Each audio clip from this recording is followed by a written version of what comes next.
Alright, welcome back. In this last tutorial, we will finish it all up and organize a scene and then render it. So first of all, let's choose our render engine. So click here on this little tab that looks like a camera. And we can see that the render engine that it has been using all along is Eevee. But I want us to change over to cycles. And if you have the option, go GPU compute instead. It's going to be a lot faster. Let's keep these settings for now at 128 and 32. And let's switch this one over here from shaded viewport to rendered.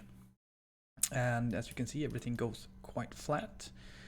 And that's because we don't have any real lighting source or anything that can reflect upon each other. So let's begin by making sure that our 2, 3, 4 little models here aren't free floating in the universe. So Shift A, choose Mesh, Plane. Let's scale this up a little bit. Something like that would probably be good enough for me. And let's go in on the material settings for it. New material. I want the base color to be pretty darn dark, and I want it to be very, very smooth. So I'm gonna pull down the roughness here because I want some reflections in the plane, and that looks pretty darn good, I think. So let's keep it like that for now. We don't have to change any other settings. I'm actually going to leave the material name as just material for now as well. Yeah. Let's also add in a light source. So Shift A and light, and let's choose a sun. Right now the sun is just pointing straight down as if it's in zenith. I don't really want that, so let's look at it from the side. Let's click on the gimbal and let's look from the right side.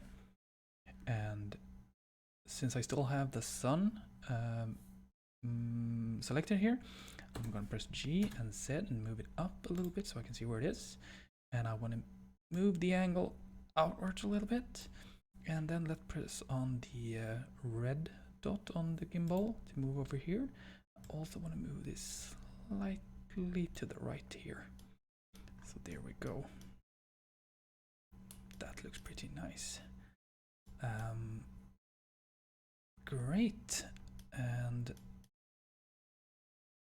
I also want to add some liquid to this cup here to make it look like we're actually going to drink some tea out of the cup. So let's move over to shaded viewport again. And let's click on our cup, tab in so we can see.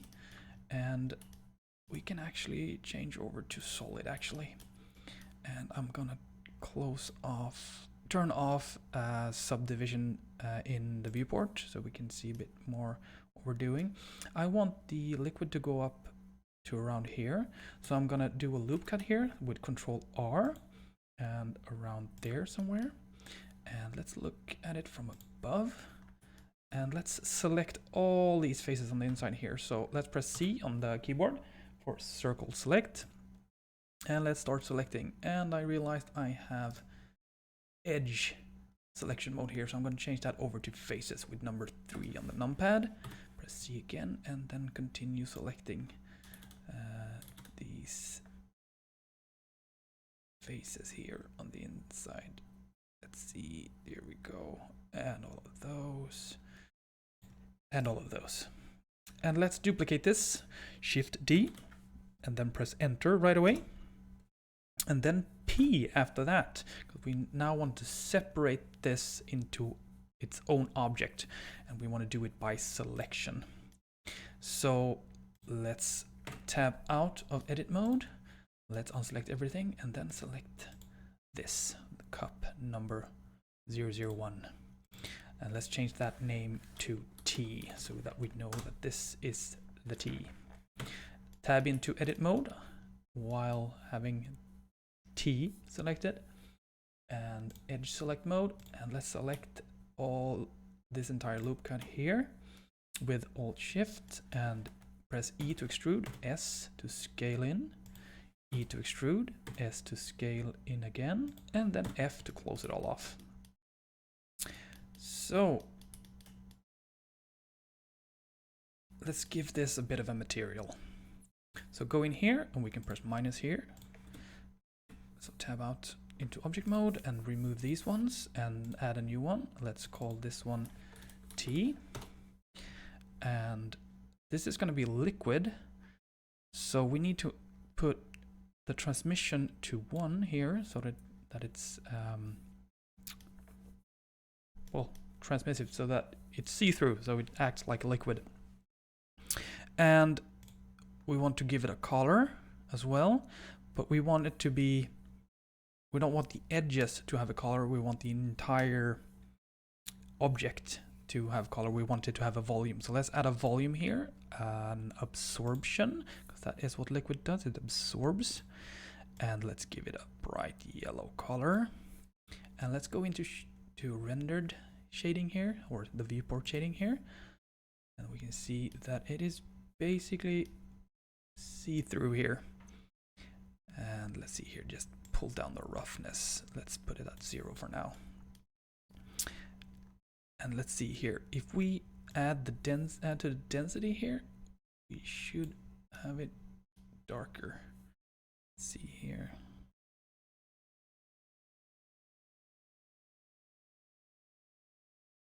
Give it a tiny bit of roughness here. And yes, so as you can see here, it's just white on the top here. That might be because that face is backwards. So let's fix that. Let's tab into edit mode, select everything, mesh, clear normals, and recalculate outside. So now if we go in here and choose face orientation, it should be blue, and it is blue. So let's go back into shaded here, and we can see that yes, it is in the correct orientation. So I chose a very bright color here because we want to use the density of our volume to absorb light, and I don't want too much of it. I want just enough. I want to put a tiny bit of roughness on the edge there. That looks pretty darn good. It's very reflective. I'm gonna change the IOR from 1.45, which is what glass has, or water has, I think it is, to 1.356, which is what whiskey has, and whiskey is pretty close to tea. So yeah, there we go. Let's see here. Is that shaded smooth? I think it is. Yes, it is. And let's go in here and turn on that subdivision modifier again on both those objects. And there we go. Let's see here. You can always play around with these settings here until they look the way you want them to look. I think I want this to be a bit more orangey, actually. Don't know if that is a word, but that looks a whole lot better. So let's turn off not the saucer, let's turn off the cup in the viewport here and move over to solid, because what we want to do is we want to fix this edge here. We want it to be tighter. So let's go into edit mode and let's add a loop cut here and pull it out almost all the way out, and let's add a loop cut here as well. Control R and move it up. And what we want to do now is I want to add one more loop cut here and put it about there. Because one thing that liquid does when it's in a cup, it's that it sticks to the edge of the cup. It's the tension of the water. So let's select this outer rim here with Alt Shift and press G and Z and move it up just a tiny little bit. Not too much, just a tiny little bit, so that it looks like it grabs the edge. Something like that would probably be enough. Let's see here. if I take that inner one here as well, let's turn off the subdivision modifier in the viewport real quick and let's see. Yeah, I want to scale this inwards just a little bit. Something like that. Yes, and let's turn this on again. That is probably going to look pretty good. Let's see here. Let's turn on the cup again. And let's see. It touches the edge, but maybe, just maybe we want to have it a bit further up. Grab this and G and Z and move it up just a little bit more. That looks pretty good. Another thing we might want to do is go tab out into object mode, change the viewport shading and scale it in just a tiny bit in all axes except for up and down. So S and shift Z and scale it in just a tiny bit. Something like that. Yeah, now we can see that it's not really touching the edge here, which we want for the inside of it. But we want this part here in the upper rim here to touch. So let's grab that outer one and the inner one. So I'm going to turn that off again so we can see what we're doing.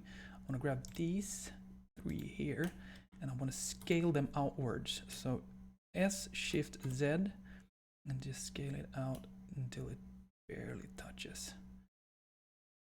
So like that. And I'm holding down shift when I'm scaling so I can do it in smaller steps.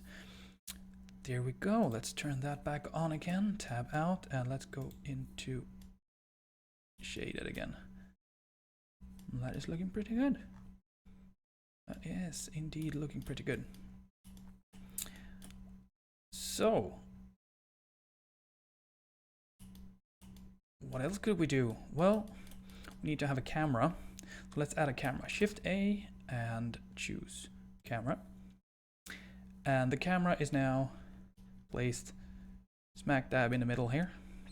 We don't want that, but there's a quick way to position the camera about where you want it, or exactly where you want it. In the viewport, you orient yourself to about where you want to have a picture taken from, and press Ctrl, Alt, and 0, and that will snap the camera to where you are. If you then go in under View here, on the right here in your little panel, you can press Lock Camera to View, and then you can rotate your camera and move it about just in exactly the same way that you orient yourself.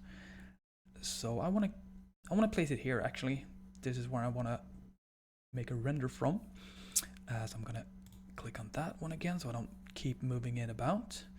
And I want to change this to the background to be a bit more colorful. I want it to look a bit like there's an overcast. So let's press on world properties here and change the color of our background. I want to have it a bit lighter and I want to have it a tiny bit blue. Not too much, just a tiny bit blue. There we go. And I want to change the light coming from the sun as well. So let's click on the sun. You can do it either here or here. And then go in under the light properties for it. And I want to change the color to a little bit of yellow. I want to have a little bit of yellow in it. Something like that. That's looking pretty good. And let's press 0 on the keyboard so that we go into our camera view. And that is looking pretty good. So let's do a quick render right here. So click on render, render image, and it should render for you here. And now we have 128 samples. And I can see that something is wrong already. And that leads me to the next thing I want to show you. How to tell Blender what to actually render and what not to render. Let's close this window here. And let's click on this little icon that's up here. Here you have what you are allowed or what you can see and have toggleable in the scene collection. So I'm going to press on this one, disabling renders. And I'm going to click on this Art Deco Royal Dalton Tango pattern reference image that we had, and I'm gonna deselect rendering view, deselect it from being rendered. So now we can press render again and render image. And here we go. As you can see here, we have a few artifacts, or fireflies that they're called. Those are these little dots that you can see here. There are different ways you can remove these, either by bumping up your samples to a higher level, or you can, for example, download a add-on called denoise, which you can then click on and it'll denoise the render for you real quick. It's actually really useful, but sometimes you lose a bit of information in your scene depending on how much detail you have and how close different details are to each other. But this is looking pretty good. But let's go back here and let's bump up our samples. So I'm gonna do 512 here, and let's see if we can't get rid of a lot of those fireflies just by bumping up the samples. The samples will make your render times longer the higher they are, but for a still image, it's still pretty quick.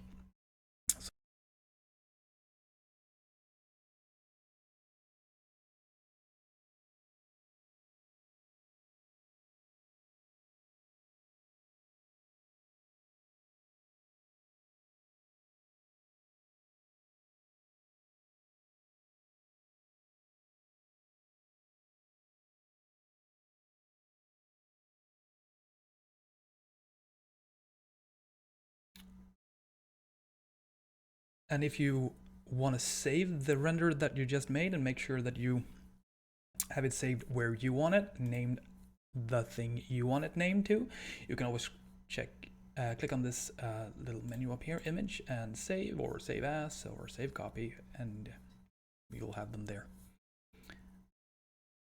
Great. So I would actually like to have 2 cups and 2 saucers. So I'm gonna take all these 3 items over here and Shift D to copy, and I want to move them in all directions except upwards. So I'm going to press Shift Z directly after copying it and move it over here. And let's see here. That's a good position, but I want to rotate this cup. So I might as well rotate everything. I want to press R and Z and then rotate it a bit, like maybe like that. I don't know. Let's see here. Yeah, that looks pretty good. G Shift Z. I want to move it slightly, sort of like there. Yeah, that's the way I want it. And let's press render again. Once your first render is completed and saved, I highly recommend that you play around with the settings for the sun, the angle of the sun, the intensity, the color of the sun, because it can be quite drastical changes in the result by small changes. So play around with that, because light is a very, very potent ingredient in any render. Or artwork for that matter. So I highly recommend that. Play around with it, see what fun things you can do. You can add multiple sources of light if you'd like. So yeah, play around with it. You can also play around with the background. Maybe you don't want an overcast. Maybe you want total darkness, a very bright one. Play around with it. Have fun.